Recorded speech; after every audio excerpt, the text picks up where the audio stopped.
आज अष्टपदी है, 13वीं श्लोक है। संत शरण जो जन परे, सो जन उदरन हार। संत की निंदा नानका, बहुरी बहुरी अवतार।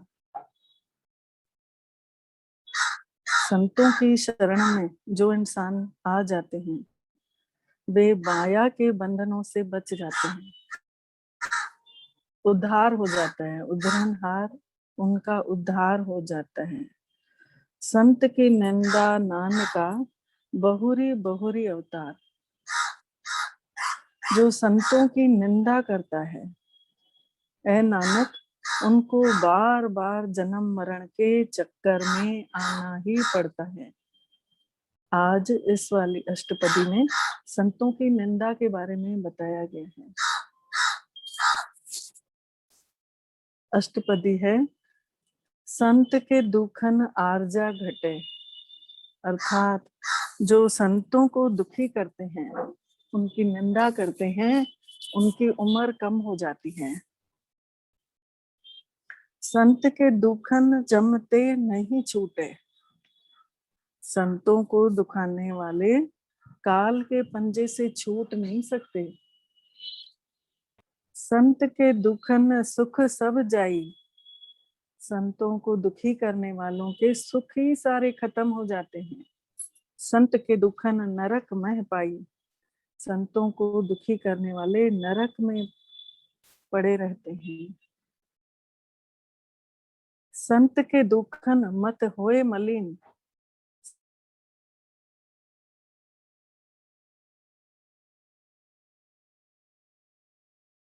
संतों की निंदा करने वाले दुख आती है, मैली हो जाती है, साफ नहीं हो पाती। संत के दुखन शोभाते ही न। संतों को दुखी करने वाले अकेले रह जाते हैं, उनकी शोभा कहीं नहीं होती, कोई उनको नहीं पूछता। संत के हते को रखे न कोई। वे ऐसे भटकते हैं, संतों को दुखाने वाले, जो संतों की निंदा करते हैं इंसान, उनको कोई मनुष्य सहायता ही नहीं करता। संत के दुखन थान भ्रष्ट हुए। संतों को दुखी करने वालों का हृदय ही इतना गंदा हो जाता है। संत कृपाल कृपा जी करे, नानक संत संग निंदक भी तरे। संत अगर आप वो खुद अगर कृपा करते हैं किसी पर, संतों के बारे में बता रहे हैं, महिमा उनकी, कि अगर संतों की किसी पर कृपा हो जाती है तो ऐ नानक, जो उनकी निंदा करने वाले हैं ना, उनको भी वो संत तार देते हैं, आगे ले जाते हैं। संत के दुखन ते सुख भवे। संत को दुखाने वाले का चेहरा ही उदास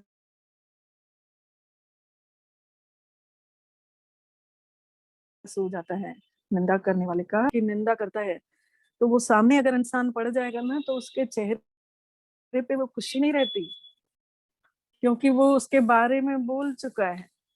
तो संतों की निंदा करने से तो कितना कुछ पाप चढ़ता होगा, क्योंकि उन्होंने तो अपना घर परिवार ही त्यागा है ना। संतों ने भगवान के लिए त्यागा है। हमसे तो ज्यादा वही कर रहे हैं ना आज की डेट में। हम तो फिर भी घर गृहस्थ में सबके बीच में हैं। संतन के दुखन काग ज्यों लवे। संतों को दुखी करने वाले कौवे के जैसे बोलते रहते हैं, निंदा को इधर उधर बोलते फिरते हैं। संतन के दुखन सरप जोनि पाई।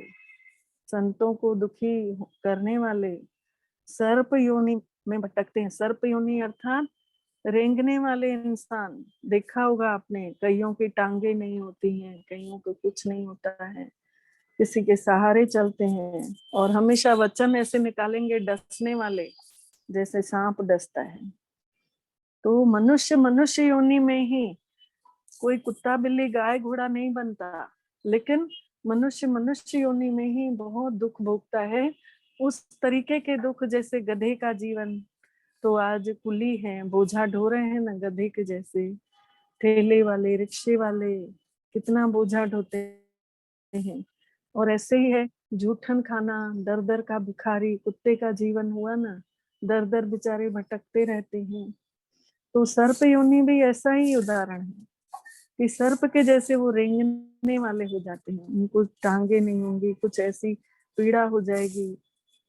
संत के दुखन त्रिगद जोनि किरमाए, संतों को दुखी करने वाले पशु पक्षियों की योनि के जैसे भी दुख भोगते हैं। किसी का घर नहीं होगा, किसी को कुछ परेशानी होगी, बच्चों को रखने की जगह नहीं, तो संतन के दुखन तृष्णा में जले, वे इच्छाओं के पीछे जलते रहते हैं कि मेरे को ये नहीं मिला, वो नहीं मिला।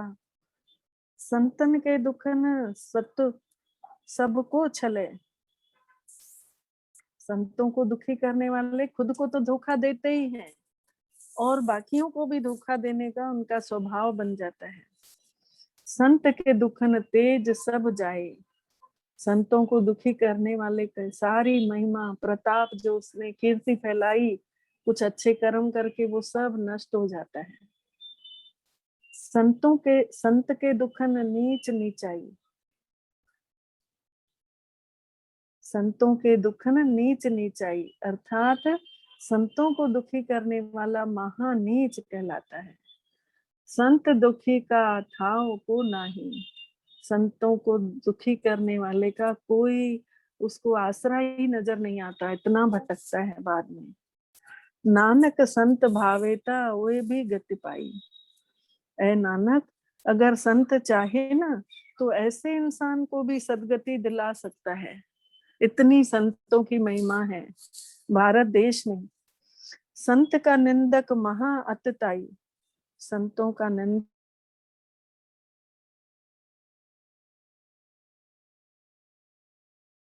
ज्यादती करने वाला होता ही है या जबरदस्ती करने वाला स्वभाव होता है।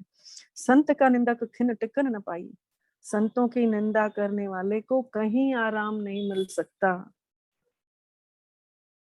संत का निंदक महा हत्यारा, संतों की निंदा करने वाला महा जालिम कहलाता है। हत्यारा जैसे हत्या करने वाले का इल्जाम उसके उस पर आ जाता है ना, तो वैसे ही उसका भी बोलते हैं जालिम कहलाता है।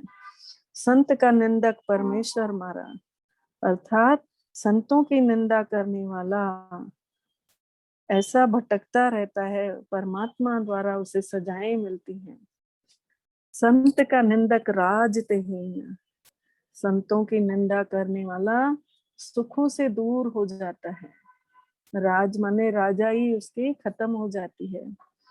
संत का निंदक दुखिया और दीन, संतों की निंदा करने वाला हमेशा दुखी रहेगा।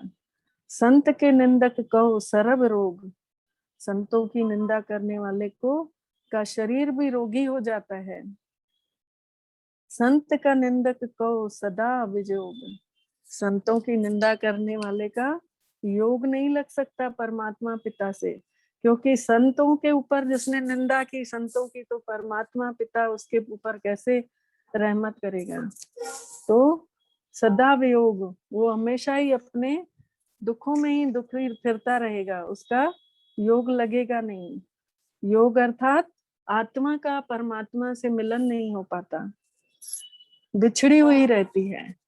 संत की निंदा दोख में दोख, संतों की निंदा सब दोख दोषों से बहुत बड़ा दोष कहलाता है। नानक संत भावेता उसका भी होए मोक्ष, ऐ नानक अगर संत चाहे ना तो उसको भी मोक्ष की प्राप्ति करा सकते हैं। जो इतने संतों के लिए बोलते हैं उसके बावजूद भी संतों में इतनी शक्ति होती है कि वो उसको भी मोक्ष की प्राप्ति करा सकते हैं।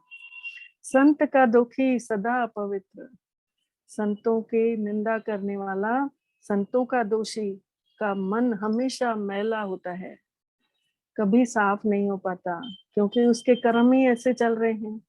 बोलते हैं अगर एक बार भी संत किसी भी साधु संत के बारे में कुछ किसी ने बोला, उसका 100 गुना पाप चढ़ जाता है।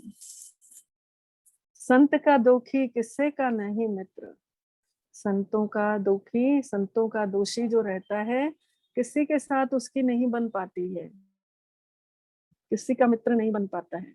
क्योंकि उसका व्यवहार ऐसा है ना। जिसने संतों के लिए निंदा की वो इंसान को क्या छोड़ेगा। संत के दुखी को डान लागे, ऐसे संतों के दुखी दोषी को सजाएं लग जाती हैं, सजाएं खानी पड़ती हैं।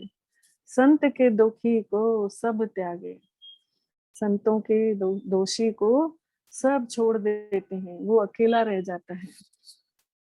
संत का दुखी महा अहंकारी, संतों का दोषी जो होता है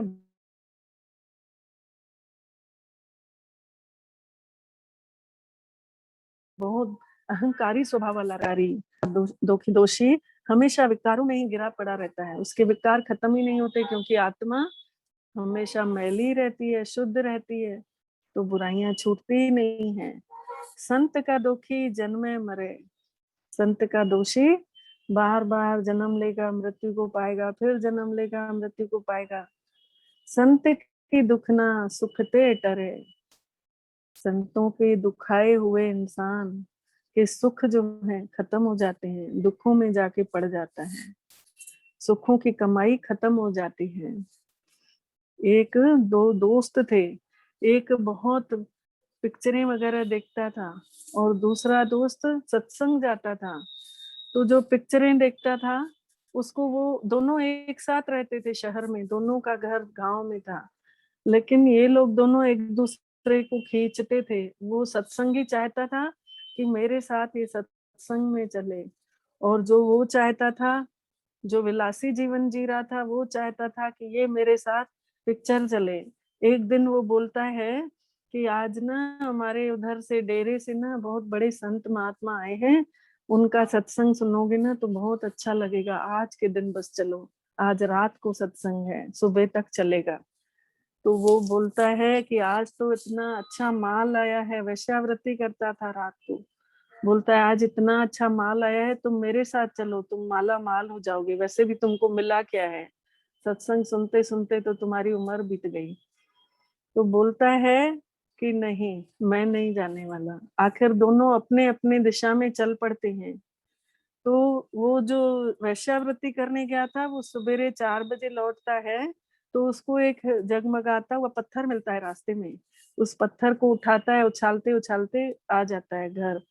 घर आके देखता है ये तो हीरे जैसा चमक रहा है, पता करूंगा कल।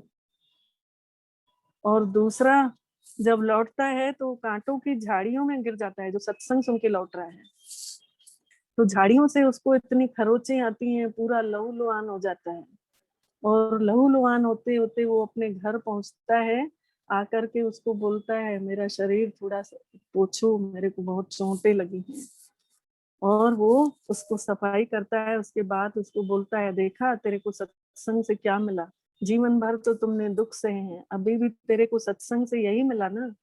तो बोलता है नहीं, मैं ना तुमको सवेरे उसी महात्मा के पास ले जाऊंगा, तुम्हारे सामने मैं उनसे पूछूंगा कि मैं इतना सत्संग सुनते रहता हूँ, उसके बाद भी मेरे साथ इतनी बड़ी बड़ी मुसीबतें क्यों आती हैं।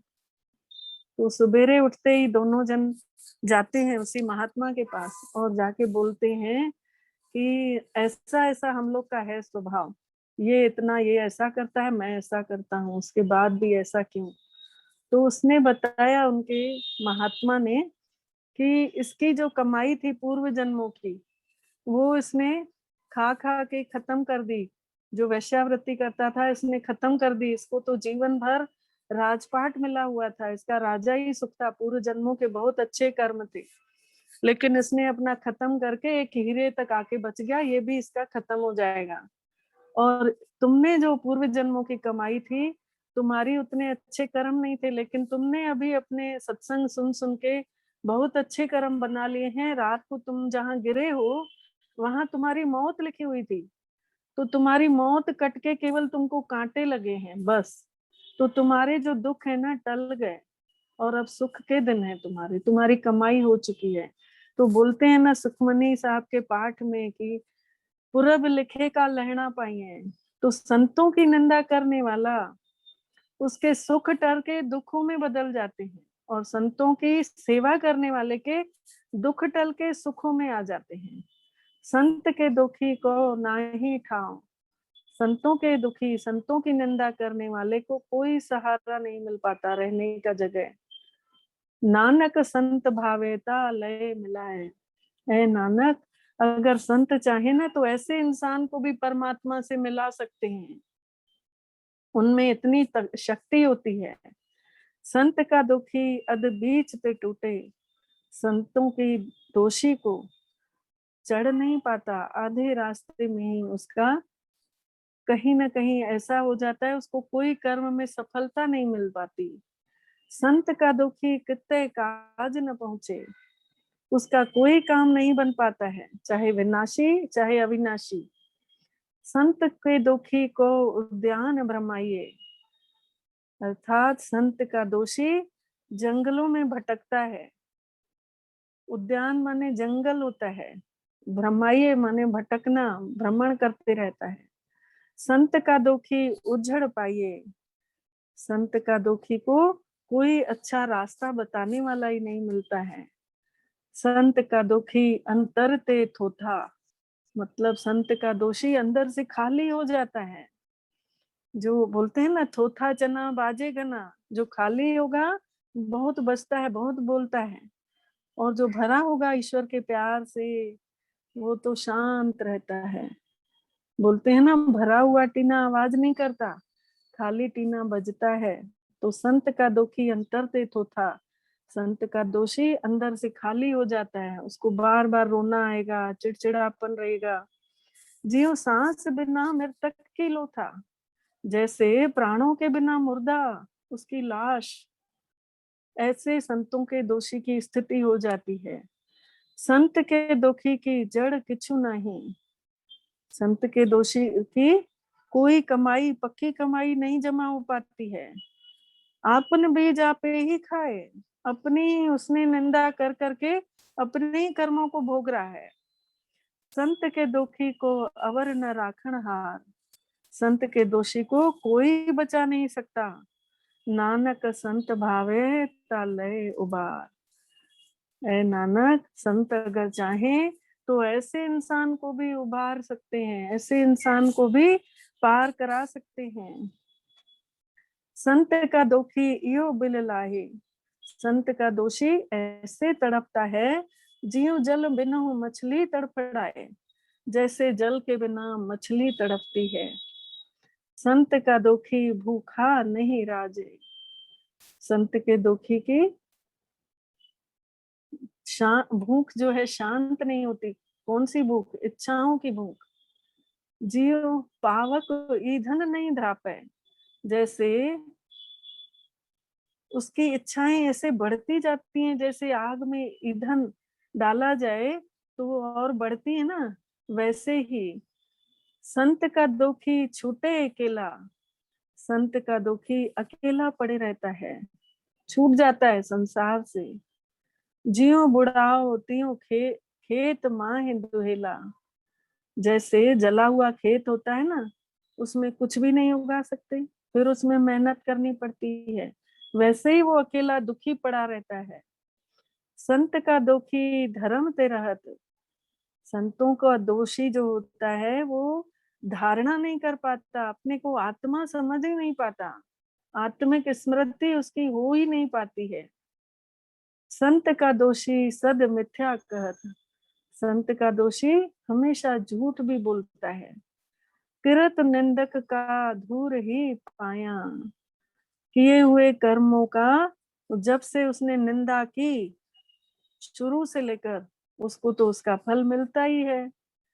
नानक जो तिस भावे सोई थिया, है नानक, ये तो प्रभु की रजा है ना, वो जो भी उसको जैसी सजा दे। संत का दुखी बिगड़ रूप होई जाई, संत का दोषी भ्रष्ट हो जाता है। संत के दुखी को दरगाह मिले सजाई, संत के दुखी को उस प्रभु परमात्मा की दरबार में उसको सजाई मिलती है। संत का दुखी सदा सहकाइए, संत का दोषी सदा ही आतुर रहता है। संत का दोषी न मरे न जीवाइए, न मरने की लिस्ट में न जीने में, न उसका मरना न जीना। बीच की स्थिति में। संत के दुखी की पूजे ना आशा, उसकी कोई आशा पूरी नहीं होती। संत का दुखी उठ चले निराशा, वो निराश हो जाता है, दुखी हो जाता है। संत के दुखी न तृष्टे कोई, जैसी उसकी नियत वैसा उसका स्वभाव। जैसी जिसने भावना रखी, बोलते हैं ना, जैसी जिसने मूरत देखी उसको वैसी सूरत मिली। जिसने जिसमें जैसी भावना रखी है उसको वैसी भावना के आधार पर भाड़ा देता है ना ईश्वर। तो भावना का भाड़ा, उसने भावना ही ऐसी रखी संतों के प्रति, तो उसका स्वभाव भी वैसा बन गया। जैसा भाव है तैसा कोई होए, वो ऐसा इंसान बच नहीं पाएगा भगवान के दरबार से। पाया किरत न मेटे कोई, उसको कोई भी नहीं बचा सकता। नानक जाने साचा सोए, ऐ नानक यही सच्ची बातें हैं, वे तुम समझ लो जो मैं तुमको आज बोल रहा हूँ। सब घट तिसके, नानक किस, अर्थात गुरु नानक की आत्मा बोल रही है ना, ऐ नानक ये सच्चाई को तुम जान लो, समझ लो। सब घट तिसके वो करने हार, सारा संसार उसका है, वही कराने वाला है। सदा सदा तिसको नमस्कार, ऐसे परम पिता को मैं दिल से प्यार से नतमस्तक होकर नमस्कार करता हूँ। प्रभु की स्तुति करूं दिन रात, ऐसे ईश्वर की मैं स्तुति याद दिन रात करूंगा। तिसे ध्यावे सांस ग्रास, अंदर बाहर जैसे श्वासें चलती है ना, एक आती है एक जाती है, वैसे ही ईश्वर की याद बनी रहे। हर श्वास में हो सिमरन तेरा, यूं बीत जाए जीवन मेरा। सब कुछ वरते तिसका किया, सब कुछ बनाया हुआ उसी का बनाया हुआ है। जैसा करे तैसा को थिया, जैसा वो करते हैं वैसा ही होता है। अपना खेल आप करने हार, संसार को खेल के जैसे रच लिया है, बना दिया है, वही कराने वाले हैं। दूसर कौन कहे विचार, कोई और इसके बारे में बता ही नहीं सकता जो स्वयं परम पिता आके बताता है।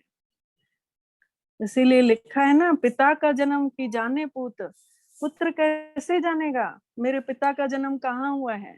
पिता स्वयं आकर के बताते हैं कि बेटे मैं यहाँ का रहने वाला था।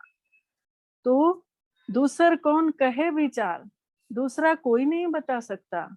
जिसनो कृपा करे तिसो आपन नाम देई, जिसके ऊपर वो कृपा करते हैं उसी को ही अपने नाम का सिमरन करवाते हैं। वड भागी नानक जन से, वो बड़े भाग्यशाली होते हैं ऐ नानक। ऐसे इंसान बहुत भाग्यशाली होते हैं जो सिमरन करते हैं उनके नाम का। अब आज का भजन है, मेरे बाबा के दरबार में सब लोगों का खाता, मेरे दाता के दरबार में सब लोगों का खाता।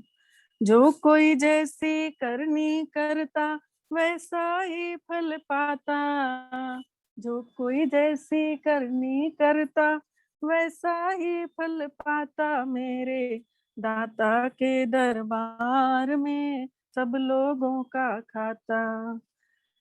क्या साधु क्या संत गृहस्थी, क्या राजा क्या रानी, क्या साधु क्या संत गृहस्थी, क्या राजा क्या रानी। प्रभु की पुस्तक में लिखी है सबकी कर्म कहानी, प्रभु की पुस्तक में लिखी है सबकी कर्म कहानी। अंतर्यामी ऊपर बैठा, अंतर्यामी ऊपर बैठा सबका हिसाब लगाता। मेरे बाबा के दरबार में सब लोगों का खाता, मेरे दाता के दरबार में सब लोगों का खाता। बड़े बड़े कानून प्रभु के, बड़ी बड़ी मर्यादाएं। बड़े बड़े कानून प्रभु के, बड़ी बड़ी मर्यादाएं। किसी को कौड़ी कम नहीं मिलती, न मिलती पाई ज्यादा है। किसी को कौड़ी कम नहीं मिलती, न मिलती पाई ज्यादा है। इसीलिए तो वो दुनिया का, इसीलिए तो वो दुनिया का जगत पिता कहलाता। मेरे बाबा के दरबार में सब लोगों का खाता। मेरे दाता के दरबार में सब लोगों का खाता। चले न उसके आगे रिश्वत, चले नहीं चालाकी। चले न उसके आगे रिश्वत, चले नहीं चालाकी। उसके लेन देन की रीति हाँ बड़ी है बाकी। उसके लेन देन की रीति हाँ बड़ी है बाकी। समझदार तो है चुप रहता, समझदार तो है चुप रहता, मूर्ख शोर मचाता। मेरे बाबा के दरबार में सब लोगों का खाता। मेरे दाता के दरबार में सब लोगों का खाता। उजली करनी कर ले बंदे, करम न करियो काला। उजली करनी कर ले बंदे, करम न करियो काला। लाख आंखों से देख रहा है तुझको देखने वाला। लाख आंखों से देख रहा है तुझको देखने वाला। उसकी तेज नजर से बंदे, उसकी तेज नजर से बंदे कोई नहीं बच पाता। मेरे बाबा के दरबार में सब लोगों का खाता। मेरे दाता के दरबार में सब लोगों का खाता। मेरे दाता के दरबार में सब लोगों का खाता। ओम शांति। आज की मुरली है 15/6/2021। मीठे बच्चे, अति इंद्रिय सुख का अनुभव करने के लिए। अति इंद्रिय सुख किसको बोलते हैं? जो जीभ के रस से दूर, आंखों में जो मजा आता है पिक्चर देखने से, उसका उसके रस से दूर, कानों से किसी की बातें सुनते हैं तो रस आता है, उससे दूर, इंद्रियों से परे का सुख। जो कृष्ण जी के साथ गोप गोपियां रहते थे उनको बोलते थे, शास्त्रों में लिखा है कि अति इंद्रिय सुख पूछना है तो गोप गोपियों से पूछो। तो ऐसा सुख अगर अनुभव करना है तो मीठे बाबा ने कहा, मीठे बच्चे अगर ऐसा सुख अनुभव करना है गोप गोपियों के जैसा, तो सदा ये याद रखो कि हम किसके बच्चे हैं। हम निराकार शिव परमात्मा पिता ज्योति स्वरूप के बच्चे हैं और हम भी ज्योति स्वरूप हैं। अगर बाप को भूले तो सुख गुम हो जाएगा। अगर अपने शरीर को याद किए और भगवान को भूले तो सुख जो है गुम हो जाएगा, खत्म हो जाएगा। प्रश्न है, भगवान के मिलने की स्थायी खुशी किन बच्चों को रहती है? बाप के मिलने की हमेशा खुशी किन बच्चों को रहती है? उत्तर है, जिन बच्चों ने एक ही परम पिता से सब संबंध जोड़े हैं। तुम ही हो माता, तुम ही पिता हो, तुम ही हो साथी, तुम ही सहारे, कोई ना अपना सिवा तुम्हारे। एक बाप की याद में रहने की ही जो बच्चे मेहनत करते हैं उनको बहुत खुशी बनी रहती है। किसी भी देहधारी को याद नहीं करते, उन्हें स्थायी खुशी बनी रहती है। अगर उन्हें कोई देहधारी याद है तो बहुत रोना पड़ेगा, क्योंकि शरीर से मोह, किसी भी देहधारी से मोह, उनसे शुद्ध प्यार रखना है। मोह को हटा के, मोह जो है दुख देता है, उनसे शुद्ध प्यार रखना है, स्नेह रखना है। जो परमात्मा का हम आत्माओं से है, सबके ऊपर बराबर स्नेह, वैसे ही तो बाबा ने कहा अगर देहधारी की याद है तो रोना पड़ेगा, और विश्व के मालिक बनने वाले कभी रोते ही नहीं। गीत था, बचपन के दिन भुला न देना, आज हंसे कल रुला न देना।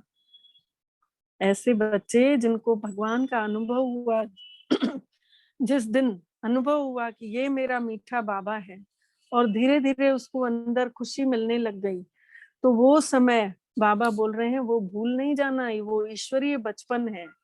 उस ईश्वरीय बचपन को हमेशा याद रखना, तो खुशी बनी रहेगी।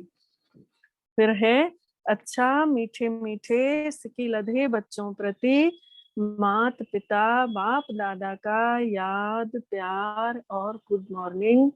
रूहानी बाप की रूहानी बच्चों को नमस्ते, और हम रूहानी बच्चों की भी रूहानी मात पिता बाप दादा को याद प्यार गुड मॉर्निंग और नमस्ते मीठे बाबा नमस्ते। शुक्रिया बाबा, शुक्रिया जो आपने अपना बनाया और हमारा हर कदम में पदम पदम गुणा सौभाग्य जगाया। फिर सार है, कभी भी किसी भी बात में छुई मुई नहीं बनना है। छुई मुई अर्थात किसी ने थोड़ा भी कुछ कहा और हम उदास हो गए, मुरझा गए। छुई मुई का पौधा होता है ना, उसको छुओ तो कैसे शर्माता है, वैसे सिकुड़ जाता है। तो वो बाबा कहते हैं कोई कुछ बोलता है ना, तो छोटी छोटी बात में उसको मन में नहीं लेना है। फील करने से फेल हो जाएंगे जीवन में। कभी भी किसी भी बात की फीलिंग नहीं आनी चाहिए। फीलिंग फीलिंग आई, समझो हमने अपने आप को शरीर समझा, तो छुई मुई नहीं बनना है, उदास नहीं हो जाना है। ईश्वरीय बचपन को भूलना नहीं है। जो भगवान मिला, बाबा मिले, तो उस समय हमारी स्थिति क्या थी? खुशी का पारावार नहीं था। मजा आता है उसको, वो आत्मा अकेले अकेले मजा लूटती है परमात्मा पिता से। अकेले उसको डांस करने का मन होगा, बातें करने का मन होगा। जैसे प्रेमी प्रेमिका होते हैं, वैसे इन आंखों से जो कुछ दिखाई देता है उसे देखते हुए भी नहीं देखना है, क्योंकि ये सब तो संसार जो है, जिस दिन हम किसी सबका तो मृत्यु होना ही है। जिस दिन हमारा होगा तो हमारे लिए तो संसार ही खत्म।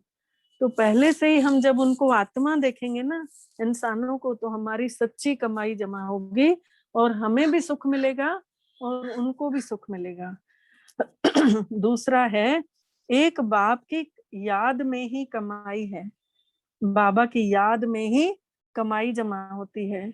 इसीलिए देहधारियों को याद कर करके रोना नहीं है।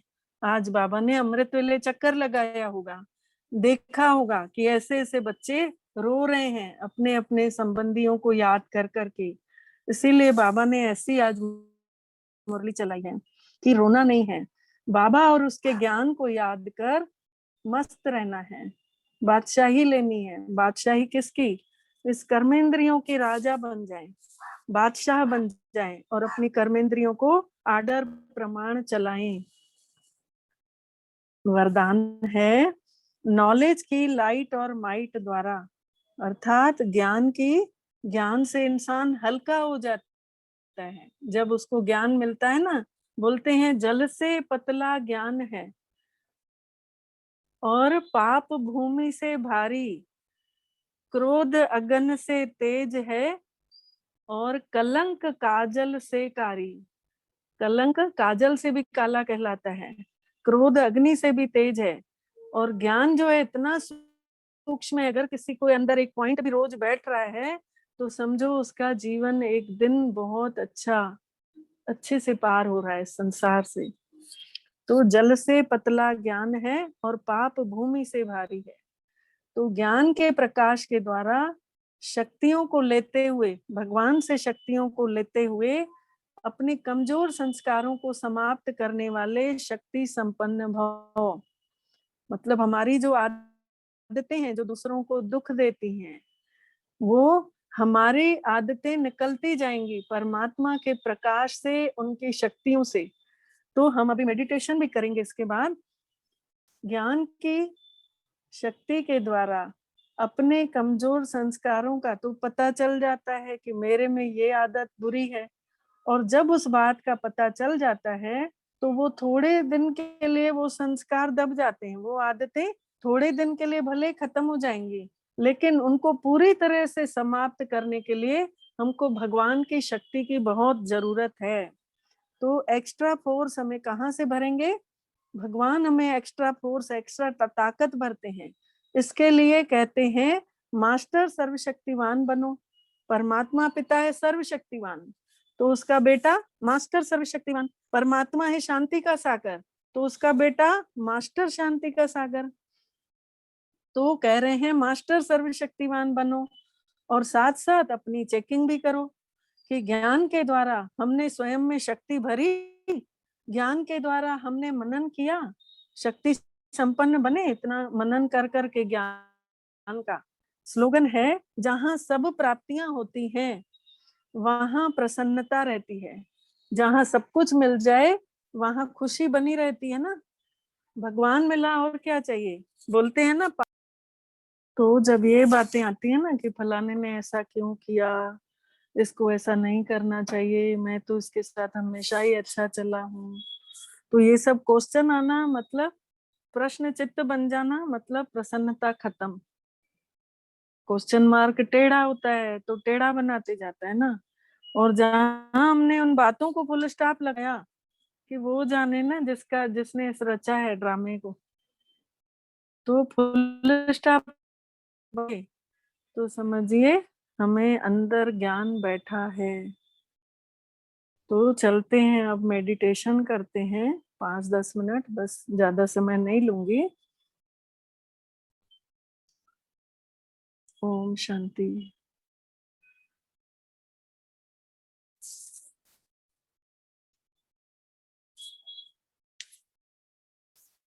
अपना ध्यान स्वयं पर केंद्रित करें। मैं चैतन्य शक्ति आत्मा, मैं सितारा,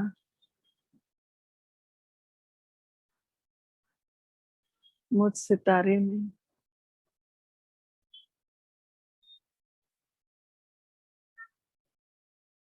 परमात्मा पिता शिव बाबा की माइट और लाइट आ रही है। प्रकाश और शक्ति उतर उतर के मुझ आत्मा में समाते जा रही है। मैं आत्मा सतरंगी प्रकाश से भर चुकी हूँ। इंद्रधनुष के रंगों के जैसे मुझ आत्मा की रंग बिरंगी किरणें मेरे ही शरीर में प्रवाहित हो रही हैं। ये रंग बिरंगी किरणों में जामुनी रंग की किरणें सिर में बिछ जा रही हैं, नीले रंग की किरणें फेस में, चेहरे पर, और आसमानी नीले रंग की किरणें गले से उतरकर नीचे की ओर जा रही हैं। मुझ आत्मा से ही ये सतरंगी किरणें निकल निकल कर मेरी बॉडी को ही चार्ज कर रही हैं, मेरे शरीर को स्वस्थ कर रही हैं।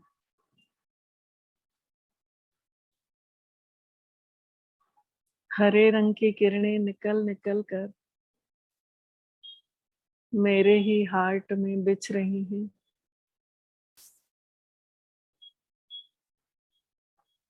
पीले रंग की किरणें पूरे पेट में आ चुकी हैं। नारंगी रंग की किरणें नाभि के ऊपर वाले हिस्से में हैं, और लाल रंग की किरणें नाभि के नीचे जा रही हैं। मेरा पूरा शरीर सतरंगी किरणों से भर चुका है।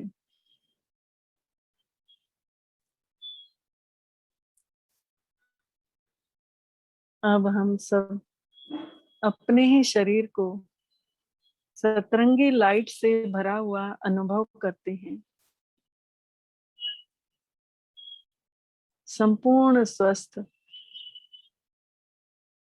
मेरा यह सतरंगी लाइट का शरीर इस मिट्टी के शरीर को छोड़ के बाहर की ओर निकला। खुले आकाश में हम सब फरिश्ते, सतरंगी फरिश्ते जगमगा रहे थे।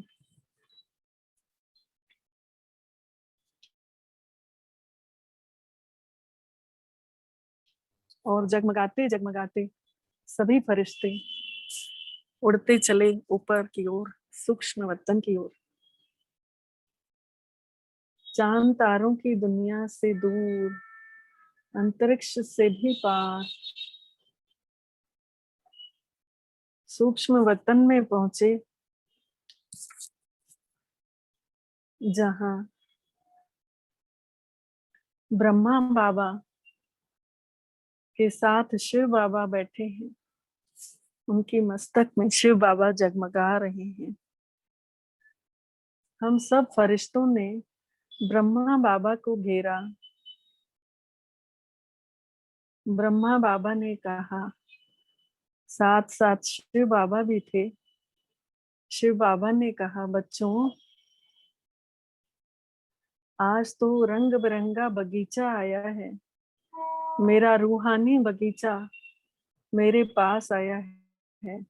कोई चंपा का फूल बना है तो कोई चमेली का, कोई गुलाब का तो कोई रात की रानी।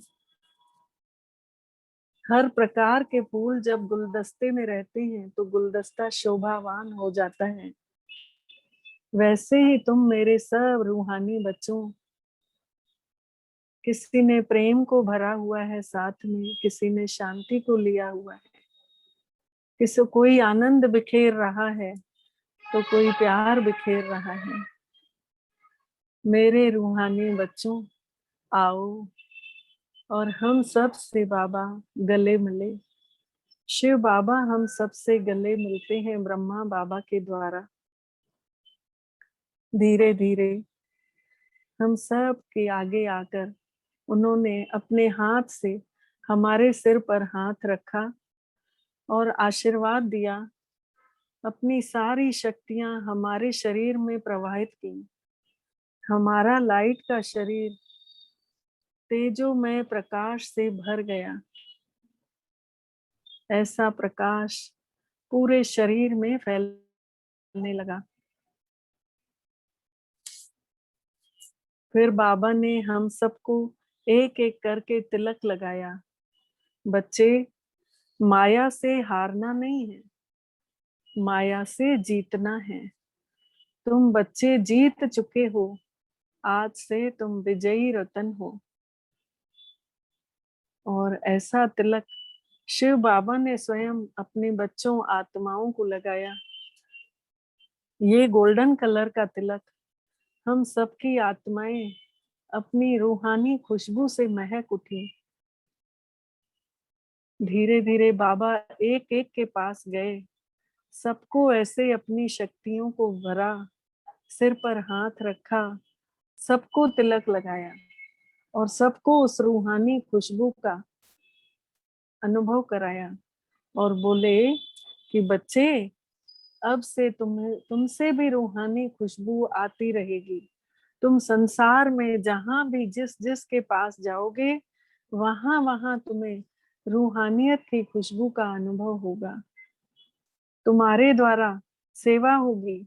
तुम मुख से साधारण बोल भी निकालोगे तो भी लोगों को प्रेरणा देने वाले बोल हो जाएंगे। आज मेरा ये आशीर्वाद है तुम सब बच्चों के ऊपर। और मीठे बाबा के ऐसे हम शक्तिशाली महावाक्य सुनकर धीरे धीरे लाइन से सब अपना अपना प्रकाशवान शरीर छोड़कर चलते हैं परम धाम की ओर। परम धाम में पहुंच करके सितारों के जैसे जगमगाते हुए झुंड पहुंच गए शिव बाबा के पास। शिव बाबा की किरणें झिलमिला रही थी और हम सब आत्माएं भी उनके साथ, कोई गोदी में बैठना चाह रहा था तो कोई उनकी किरणों से खेल रहा था, कोई उनके इर्द गिर्द उनकी शक्तियों का एहसास कर रहा था।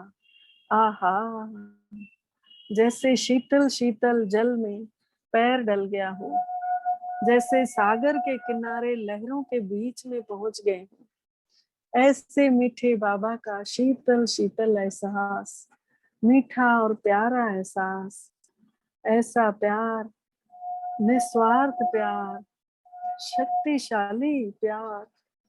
आहा, मीठे बाबा, हम तो आज धन्य धन्य हो गए, हम तो कृतज्ञ हो गए आपका प्यार पाकर।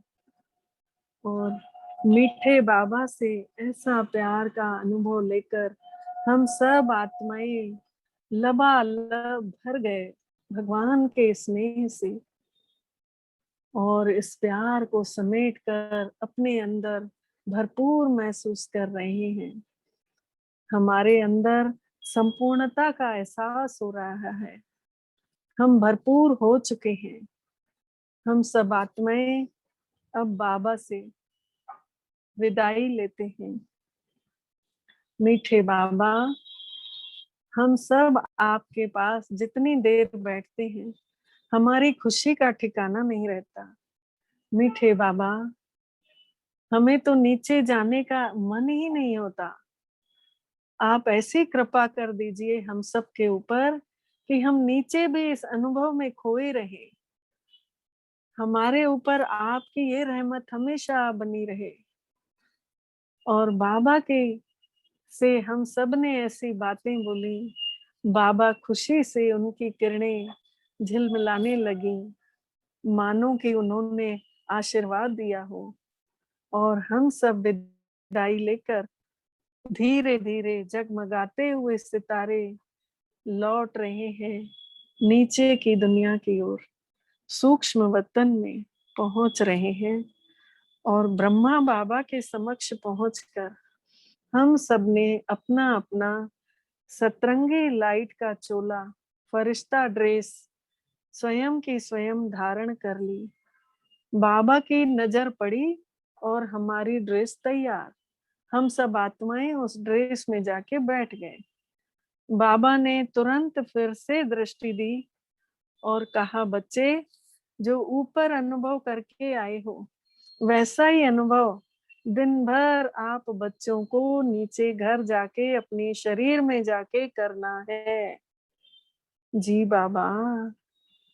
और बाबा से भी विदाई लेते हुए हम सब आत्माएं पहुंचते हैं धीरे धीरे नीचे की ओर। उड़ चले फरिश्ते अपने अपने वतन को छोड़कर। उतरते उतरते बहुत हल्कापन महसूस होने लगा। भगवान की शक्तियां, मेरे पिता ने अपनी पूरी प्रॉपर्टी मेरे हिस्से में दे दी है। अब मैं बहुत धनवान हो चुका हूँ, मेरे जैसा धनी कोई है ही नहीं। धीरे धीरे हम सब आत्माएं धरती पर उतरते उतरते नीले आकाश से भी नीचे अपने अपने शरीरों में मिट्टी की देह में आकर विराजमान हो जाते हैं। उस अनुभव को याद करते हुए जो हमने परमधाम में अनुभव किया था, और यही अनुभव हमें दिन भर करना है। ओम शांति, ओम शांति, ओम शांति। शुक्रिया मेरे मीठे बाबा, आपका पदम पदम गुणा शुक्रिया जो आपने आज ऐसा अनुभव कराया। ओम शांति।